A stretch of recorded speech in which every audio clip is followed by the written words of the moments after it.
പണിയല്ലേ ചെമ്പുണ്ടെങ്കിലൊക്കെ മോറിക്കും. നമുക്ക് ഇതേപോലത്തെ മീൻ കൊട്ട വാങ്ങണോ? ഇമ്മ ഒന്നും പറയില്ല. ഇങ്ങനത്തെ മീൻ കൊട്ട ഉണ്ടെന്ന് ഞാൻ പിന്നെ അങ്ങ് വാങ്ങിയതാണ്. ഇത് നമുക്ക് പരിപാടിയൊക്കെ ഉണ്ടാകുമ്പോ ചോറില്ലേ ഉണക്കൽമീൻ ഇടണേ വാങ്ങണോ? ഉണക്കൽമീൻ നമ്മള് കൊണ്ടുവരില്ല കേട്ടോ. ഉമ്മക്ക് മാത്രം ഇഷ്ടം. ഉമ്മക്കാണെങ്കിൽ പ്രഷറും ഉണ്ട്.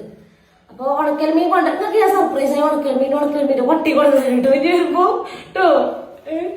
അപ്പൊ കല്യാണം കഴിഞ്ഞാല് എല്ലാ പണിയെടുക്കേണ്ടി വരും. മാറ്റി ഒരുങ്ങി മാപ്പിളുടെ പെങ്ങട്ടയിലും പോയാൽ മാത്രം നല്ല ജീവിതം. എല്ലാ പണികളും എടുക്കാൻ സഹായിച്ച അത് അവനാന്റെ പേരിൽ നിന്ന് പഠിച്ചു വരിക.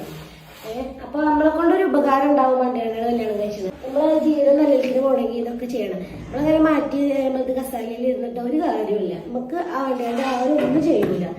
ചിലപ്പോ ഇമ്മ ഒന്നും ഉണ്ടാതെ ഒന്നും പറയാതൊക്കെ നിൽക്കും. പക്ഷെ നമ്മള് ഓലെ കണ്ടറിയണം. എങ്ങനെയാണ് ഓലെ മനസ്സിലാക്കണം. കാരണം ഓല് 10-40 വർഷം പണിയെടുത്തിട്ടേക്കാരം ഒരു 10-30 വയസ്സുള്ളൊരു മാപ്പിളെ നമുക്ക് തരുന്നത്. അപ്പൊ നമ്മളെന്താട്ടണം ഓൾക്ക് വേണ്ടിയാണ് പണിയെടുത്ത് ഓലെ കസാലയിൽ ഇരുത്താനും നോക്കണ്ടേ. ഉമ്മാനെ എന്ത് പണിയല്ലേ ഈ വരച്ചിട്ട് അതൊക്കെ മോറുന്ന ഈ ചെമ്പുണ്ടെങ്കിലൊക്കെ മോറിക്കും. എന്ന് കാട്ടോ